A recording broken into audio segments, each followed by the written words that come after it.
So when we came from Africa, coming to Belém, there were three big priorities for us: public financing, adaptation, as well as just transition. Of those three, under the Just Transition Plan, we wanted to support the Belém Action Mechanism, which will create a global just transition mechanism.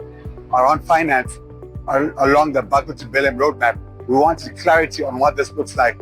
Priority being, we still need $1.3 trillion a year of financing to support our works.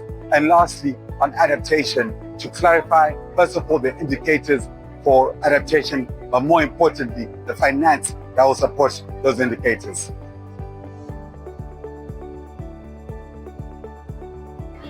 On the negotiations, our biggest priority are around the Just Transition Mechanism, which was supported by G77 in China over the last week.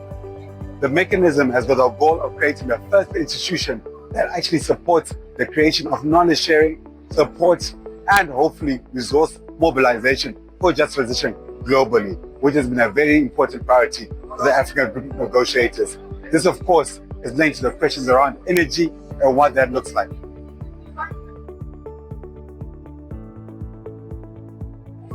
On adaptation finance, I think we've been quite clear. There's a need for tripling of adaptation finance to a figure of 250 billion. The more, the better. Reason being, there is no way Africa can adequately be ready for the climate change situation we have without actually getting the financing. So adaptation becomes a priority. As I mentioned, we have the indicators that are being currently discussed. That's been a big focus for the last year, but that has to be adequately supported with financing. So there are two things when you think about the global carbon market. The first thing has been the carbon border adjustment mechanisms, or what have been called the unilateral trade measures that we are seeing spill over into the Mutirao Declaration.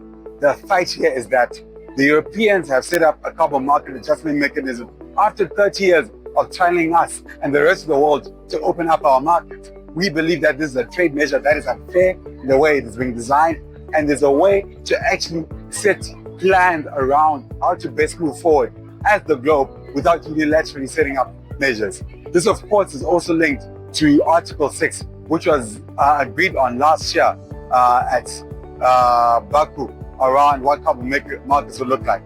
On the continent, from civil society, we are quite clear that the carbon markets are not the solution.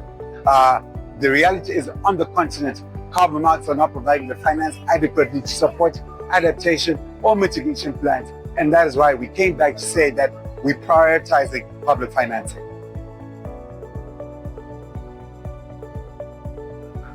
I think on the fossil fuel phase out roadmap, we have to go back to COP28 in Dubai. We adequately set out our plans that we do want to see a tripling of renewable energy as well as the doubling of energy efficiency. That was the win. Here, of course, we are seeing that conversation around moving away from fossil fuels come back, but I think it's more important to see what the latest text comes up with, but prioritize what has been agreed on, which was already COP28 in Dubai. And that means focusing a lot more on phasing in of renewable energy and less around moving away from fossil fuels, because that fight was won in Dubai.